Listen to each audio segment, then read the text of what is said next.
The Jesse Blake Sports Report with Jesse Blake. Jeremy Swayman and the Boston Bruins have reached an agreement. Sunday morning, Swayman signed a contract for 8 years, $8.25 million per season. And this brings an end to one of the most public, drawn-out RFA negotiations that we've seen in quite a while in the National Hockey League. And let's go back to when this thing started, and then let's work our way to now, and we can talk about the deal a little. Because this dates back to last season and the previous years in Boston, where they've had the greatest luxury that any team in the whole league has had. They've had two starting goaltenders, two Vezina caliber goaltenders on their roster in Swayman and Linus Ullmark. And they've been running that for a couple years now, and they reached the point last season where they said, hey, this upcoming offseason, we're going to make a decision. Swayman needs a new contract. He's going to be an RFA. And then this upcoming offseason, Ullmark will be a UFA. He'll be able to sign wherever he wants, so he'll need a new contract as well. Let's make a decision on who our starting goaltender is going to be moving forward. And they said it's going to be Jeremy Swayman. And they said this by trading Linus Ullmark this past offseason to Ottawa. So now they have on their hands a restricted free agent who holds all the cards. You've committed to me forever. You said, I'm your goaltender. I'm younger. I'm going to be the starting goaltender moving forward. So they have Jeremy Swayman unsigned all offseason. And we reached the end of August, and they've allocated around, it was mid-August, it was around $8.3 million in salary cap space. It moves. It's a moving target because salary cap doesn't really count in the offseason. You can go over it. But it was around $8 million hovering there that they've allocated to sign their restricted free agent, Jeremy Swayman. And towards the end of August, we get a couple comments from the Spittin' Chicklets podcast about how the negotiations are going and how they're not going well. And they have opinions on both sides. And when we get to training camp and where things start happening again in the NHL world, Don Sweeney, general manager of the Boston Bruins, goes to the podium. He makes he calls the Spittin' Chicklets podcast the Spittin' Up on Themselves podcast. He makes it very clear he's not happy with those reports. And we learn that everything's not good in the negotiations between Swayman and the Bruins. And from there, things just snowball. We get the president, Cam Neely, going to the podium and saying that Swayman has 64 million reasons to sign in Boston. And then we get Swayman's agent coming back and issuing a letter on Instagram and Twitter, on social media, saying how they're disappointed in the comments and how they're going to take the next couple of days to think about things. And where everyone's just blown away because Boston isn't this market. Boston isn't this team that plays these things out publicly.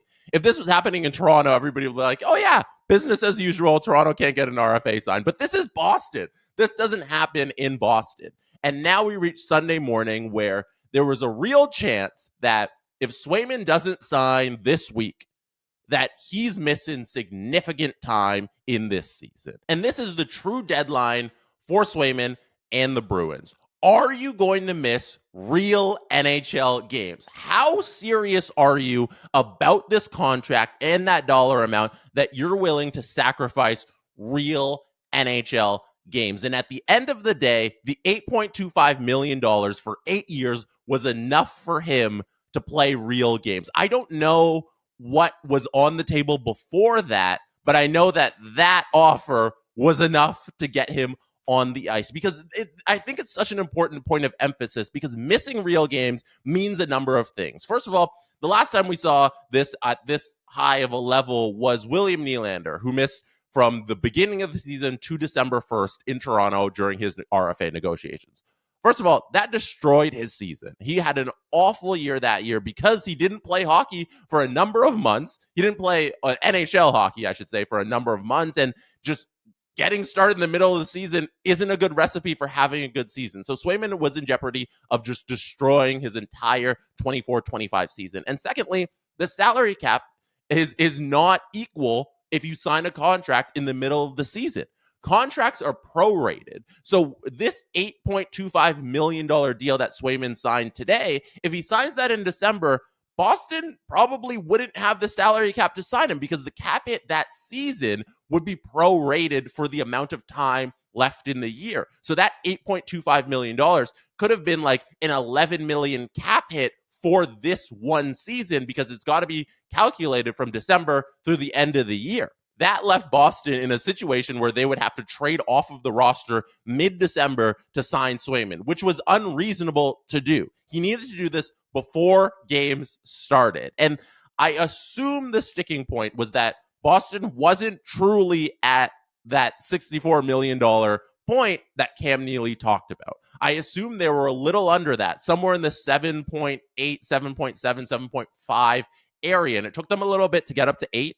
When Cam Neely said that, the 64 million reasons, I assume they went up to that point after the negotiations. And now you have to pay a little bit of a tax to Swayman for how public you've made these negotiations. If this was solved in July, I think Boston probably would have got him at $8 million for 8 years. Just thinking and guessing how these negotiations went, Swayman probably had a $9 million ask and he came down to the 8.25, and Boston probably had a 7.5 offer and they went up to the 8.25 from whenever they first initially offered to now. And in terms of contract value, Jeremy Swayman's probably around exactly where he should be. He's tied with Ilya Sorokin for 5th amongst highest contract values this upcoming season amongst goaltenders. So even if we should probably take out Carey Price, so he's really tied for 4th amongst largest cap hit amongst goalies. So Carey Price is signed for $10.5 million, but he's retired and won't play again. So we'll start the list at Sergei Bobrovsky, who has a $10 million cap hit.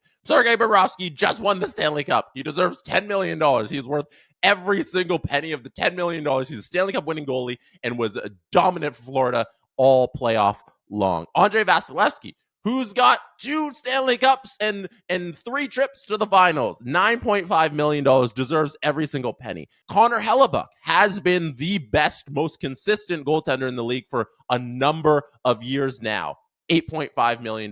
Vezina Trophy winning goalie. Connor Hellebuck deserves every penny. Ilya Sorokin, $8.25 million, tied with Jeremy Swayman in a very similar situation where you look at him as one of the top goaltenders in the league, hasn't had much playoff success, has been usurped by his backup very recently as Sorokin wasn't starting at the end of last year for the Islanders. That was Varlamov. And Swayman at $8.25 million has been a tandem goalie, has not gone in a deep playoff run yet. This is around right where he should be. The ask of anything above this, I think, would have been too much. I understand the salary cap is going up, but Boston has done a good job managing their salary cap this season, has left this amount of money for Jeremy Swayman to sign. It is a good deal on both sides, right in line where it should be. It'll only get better if Swayman can maintain his Vezina caliber play throughout these years and throughout the contract. This is exactly where Boston wants him, and Swayman gets the security of the full 8-year deal when he still needs to prove that